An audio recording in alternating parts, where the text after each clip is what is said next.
Voici la lecture de la Bible.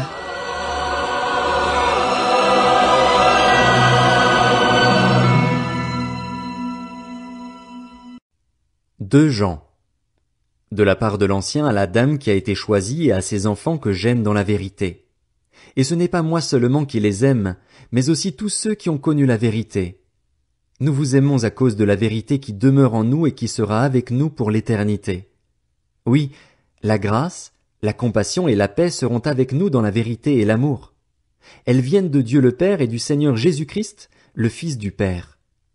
J'ai éprouvé une très grande joie à rencontrer quelques-uns de tes enfants qui marchent dans la vérité, conformément au commandement que nous avons reçu du Père. Et maintenant, voici ce que je te demande, chère dame, c'est que nous nous aimions les uns les autres.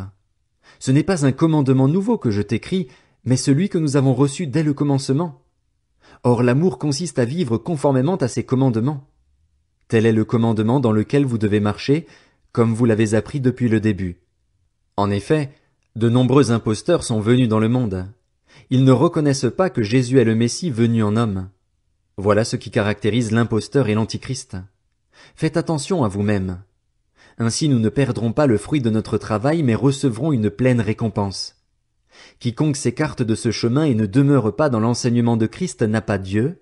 Celui qui demeure dans l'enseignement de Christ a le Père et le Fils.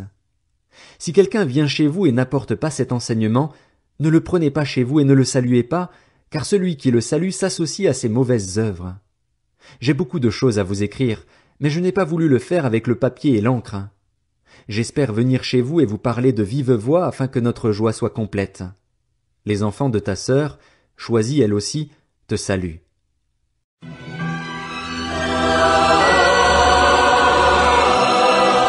C'était la lecture de la Bible.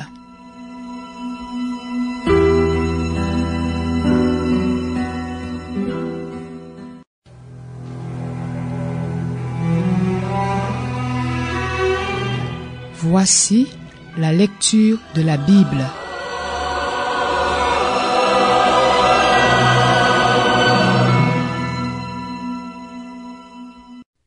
Trois Jean. De la part de l'Ancien au bien-aimé Gaius que j'aime dans la vérité. Bien-aimé, je souhaite que tu prospères à tout point de vue et sois en bonne santé, à l'image de ton âme. J'ai en effet éprouvé une très grande joie lorsque des frères sont arrivés et ont rendu témoignage de ta sincérité, de la manière dont tu marches dans la vérité. Je n'ai pas de plus grande joie que d'apprendre que mes enfants marchent dans la vérité. Bien-aimé, tu agis avec fidélité dans ce que tu fais pour les frères, notamment pour des frères étrangers. Ils ont du reste rendu témoignage à ton amour devant l'Église. Tu feras bien de les aider d'une manière digne de Dieu dans leur voyage, car c'est pour le nom de Jésus-Christ qu'ils sont partis, sans rien recevoir des non-croyants. Nous devons donc accueillir de tels hommes afin de travailler avec eux pour la vérité. J'ai écrit quelques mots à l'Église, mais Diotrephe, qui aime être le premier parmi eux, ne nous accueille pas. C'est pourquoi, si je viens, je rappellerai les actes qu'il commet en bavardant contre nous de façon malveillante. Non content de cela, il n'accueille pas les frères, et ceux qui voudraient le faire, il les en empêche et les chasse de l'Église. Bien-aimé, n'imite pas le mal, mais le bien. Celui qui fait le bien est de Dieu. Celui qui fait le mal n'a pas vu Dieu. Quant à Démétrius, tous lui rendent un bon témoignage, et la vérité elle-même témoigne pour lui. Nous aussi, nous lui rendons témoignage, et tu sais que notre témoignage est vrai.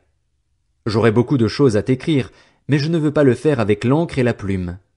J'espère te voir très bientôt, et nous parlerons de vive voix. Que la paix soit avec toi. Les amis te saluent.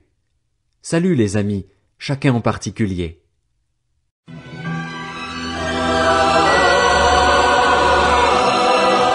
C'était la lecture de la Bible.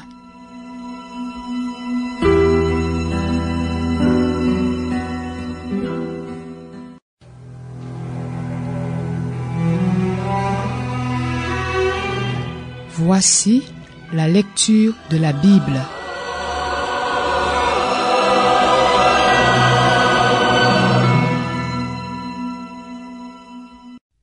Épître de Jude. De la part de Jude, serviteur de Jésus-Christ et frère de Jacques, à ceux qui ont été appelés, qui sont saints en Dieu le Père et gardés pour Jésus-Christ, que la compassion, la paix et l'amour vous soient multipliés. Bien-aimés, alors que j'avais le vif désir de vous écrire au sujet du salut qui nous est commun, j'ai été contraint de vous envoyer cette lettre afin de vous encourager à combattre pour la foi transmise aux saints une fois pour toutes. Il s'est en effet glissé parmi vous certains hommes dont la condamnation est écrite depuis longtemps. Ces impies transforment la grâce de notre Dieu en débauche et renient Dieu, le seul Maître, et notre Seigneur Jésus-Christ. Je veux vous rappeler, à vous qui le savez bien, que le Seigneur, après avoir sauvé le peuple en le faisant sortir d'Égypte, a fait ensuite mourir ceux qui s'étaient montrés incrédules. Quant aux anges qui n'ont pas conservé leur rang mais ont abandonné leur demeure propre, il les a enchaînés éternellement dans les ténèbres pour le jugement du grand jour. De même, Sodome et Gomorrhe et les villes voisines, qui se sont livrées comme eux à l'immoralité sexuelle et à des relations contre nature, sont donnés en exemple et subissent la peine d'un feu éternel. Malgré cela, ces hommes adoptent une attitude semblable. Entraînés par leur rêverie, ils souillent leur corps, rejettent toute autorité et insultent les êtres glorieux. Or, lorsqu'ils discutaient avec le diable et lui disputaient le corps de Moïse, l'archange Michel n'a pas osé porter de jugement insultant contre lui, mais a dit « Que le Seigneur te punisse ». Eux, par contre, parlent d'une manière insultante de ceux qu'ils ne connaissent pas et se détruisent par tout ce qu'ils savent d'instinct, comme des bêtes sans raison. Malheur à eux, car ils ont suivi la voie de Caïn, ils se sont jetés pour un salaire dans l'égarement de Balaam, ils se sont perdus en se révoltant comme Corée. Ce sont des écueils dans vos agapes, où ils festoient sans scrupule et ne prennent soin que d'eux-mêmes. Ce sont des nuages sans eau emportés par les vents, des arbres d'automne sans fruits, 2 fois morts, déracinés, des vagues furieuses de la mer qui rejettent l'écume de leurs impuretés, des astres errants auxquels l'obscurité des ténèbres est réservée pour l'éternité. C'est aussi pour eux qu'Enoch, le 7e depuis Adam, a prophétisé en ces termes « Voici que le Seigneur est venu avec ses saintes troupes pour exercer un jugement contre tous et pour faire rendre compte à tous les impies qui sont parmi eux de tous les actes d'impiété qu'ils ont commis et de toutes les paroles dures qu'en pécheurs impies ils ont proférées contre lui. » Toujours mécontents, ces hommes se plaignent sans cesse de leur sort et marchent suivant leurs désirs.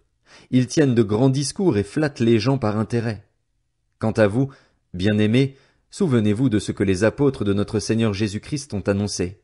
Ils vous disaient, à la fin des temps il y aura des moqueurs qui vivront en suivant leurs désirs impies. Ce sont ceux qui provoquent des divisions, sont dominés par leur nature propre et non pas l'esprit.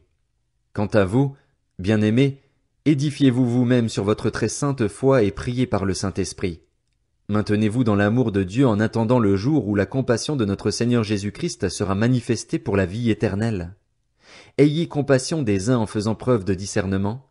Quant aux autres, sauvez-les avec crainte en les arrachant au feu, en détestant jusqu'aux vêtements souillés par leur contact.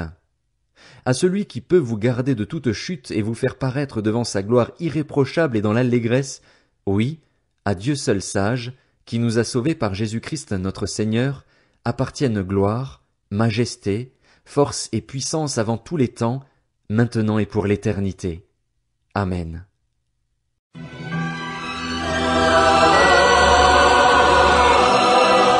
C'était la lecture de la Bible.